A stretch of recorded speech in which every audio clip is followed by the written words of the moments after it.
Xoşbəxt ailənin sirləri. Ailədə yaradılmış mühit.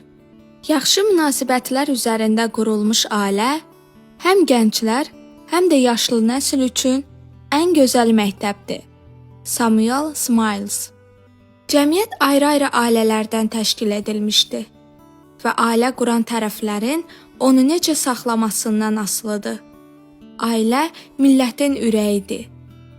Ölkənin gələcək rifahı yaxud tənəzzülü yeni nəslin xarakteri və mənəvi siması ilə şərtlənir. Əgər gənclər əxlaq, özünü idarə və təmkinlik kimi xüsusiyyətlərə uşaq yaşlarından vərdiş edirlərsə, gələcəkdə cəmiyyətə müsbət təsir göstərirlər.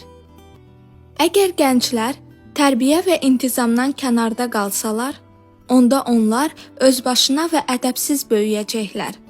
Nəticədə isə acınacaqlı hal yaranacaq. Bu gün gənclərdə formalaşan vərdiş və prinsiplər gələcək cəmiyyətin xarakterini əks etdirir.